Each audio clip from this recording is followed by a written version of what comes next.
In the quiet Ohio town of Willow Creek, where strip malls and cornfields framed the horizon, 16-year-old Alex Harper lived in a sprawling ranch-style house that creaked with memories.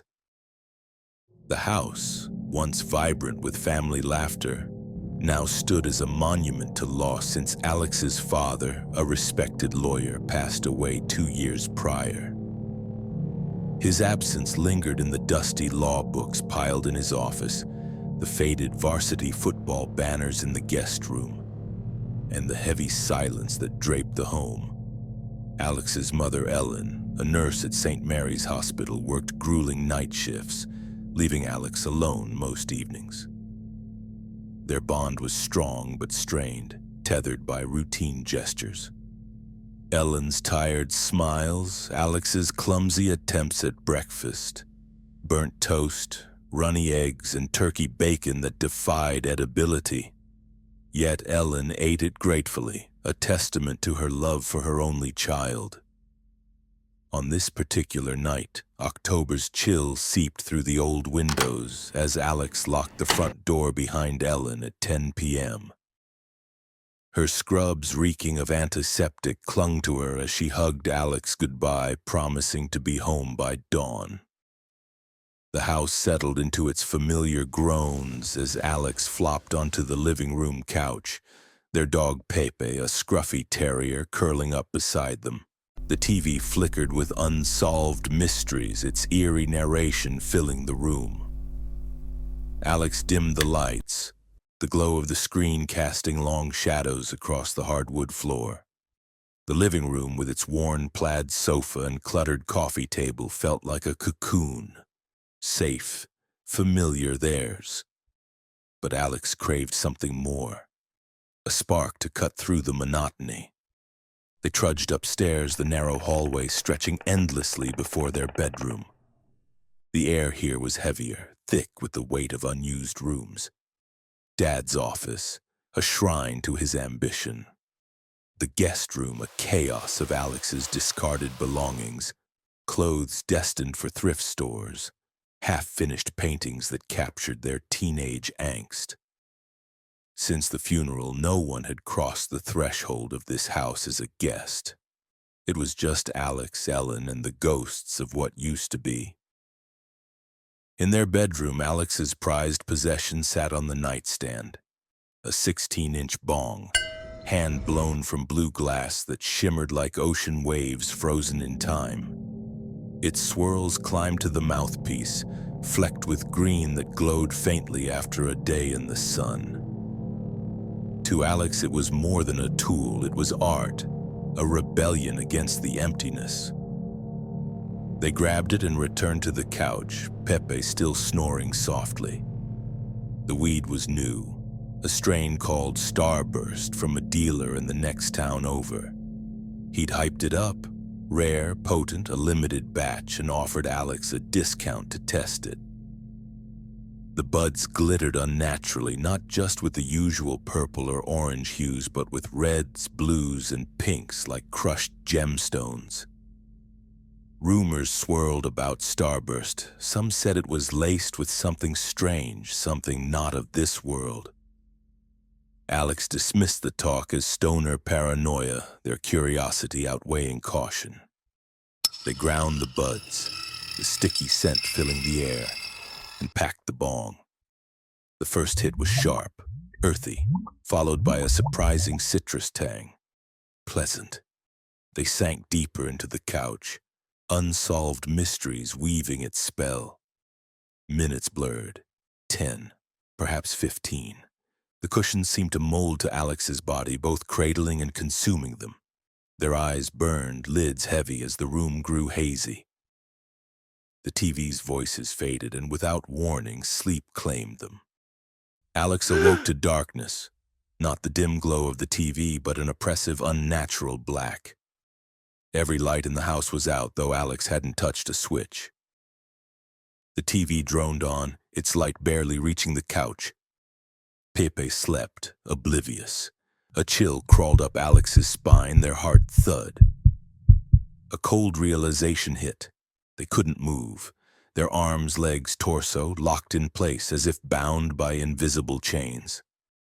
They strained, managing only faint twitches of their fingers and toes, each effort draining them.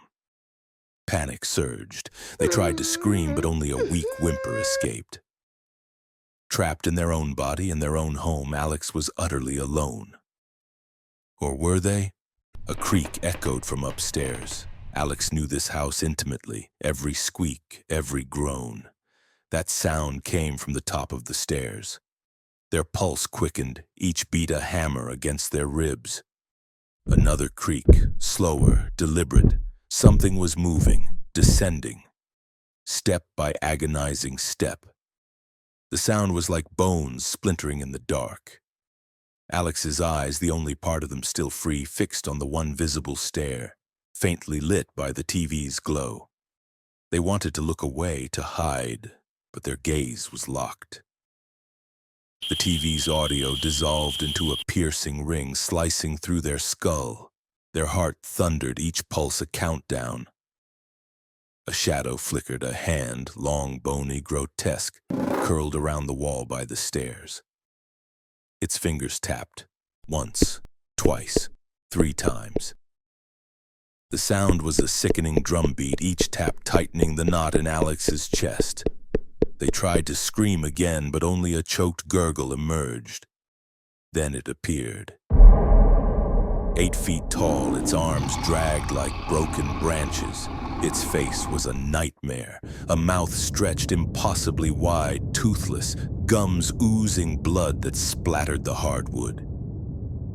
Tiny eyes, wide and unblinking, bore into Alex, and it grinned, a grotesque, mocking expression that wasn't human. It laughed, a wet, guttural sound like blood bubbling in its throat. The air turned rancid, reeking of decay, like roadkill left to rot. Its nose was 2 jagged holes as if carved by a crude hand. This was no hallucination. This was real. Alex's tears burned, streaming down their cheeks. The creature crept closer, its fingers scraping the floor, each step deliberate, savoring their helplessness. Its grin widened, blood dripping faster, pooling beneath it. Alex's mind screamed, fight, run, anything. But their body betrayed them. The creature was feet away now, its stench choking, its eyes glinting with sadistic glee. Death was coming, and it was smiling. But then, a glimmer, a faint green glow by Alex's hand. The bong. A spark of defiance flared within them. They focused, pouring every ounce of will into their fingers.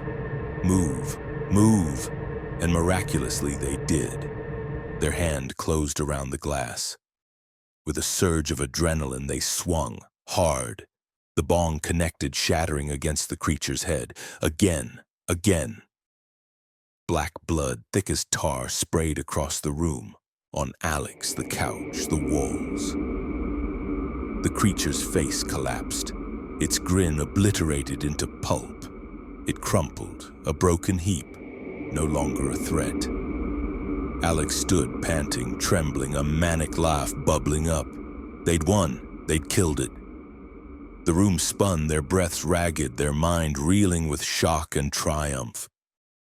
Then, the world shifted. Alex awoke not on the couch, but in a hospital bed. Crisp sheets pressed against their skin, a sterile scent replacing the creature's rot. Relief flooded them. It was a dream, a horrific, vivid nightmare. They tried to move, but their wrists wouldn't budge. Handcuffs chained them to the bed's rails. A steady beep filled the air, a heart monitor's relentless pulse.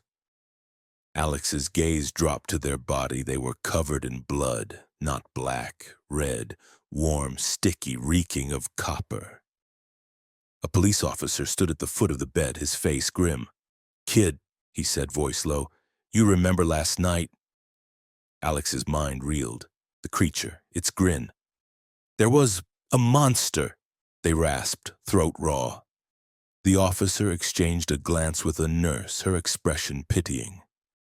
He slid a stack of photos onto Alex's lap. Alex looked, and screamed. Ellen, their mother, lay on the living room floor. Her body was mangled, limbs twisted, flesh torn. Her scrubs, soaked in blood, were the only proof it was her. Alex's scream tore through the room, raw, guttural, until their vocal cords burned. The nurse rushed forward, murmuring about sedation, but Alex's world was gone. They thought, "I did this? Me?" The officer stepped closer, his notepad in hand. "We need to talk, Alex," he said, his tone heavy. "You were found covered in her blood. You were raving about a monster." Alex shook their head, tears blurring their vision. No, it wasn't me. It was that thing."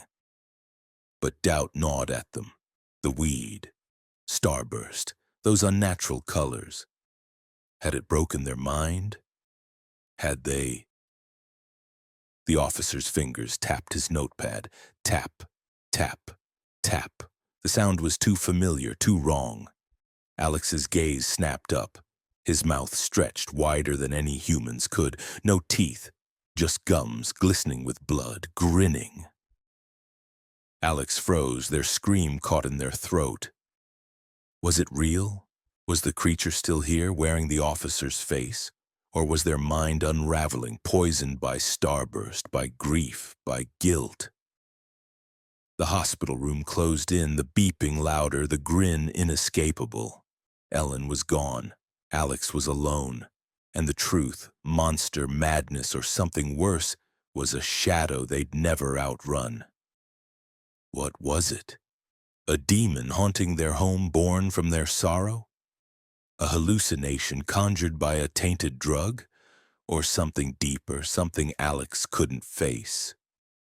The grin lingered, a question without an answer, a nightmare without end.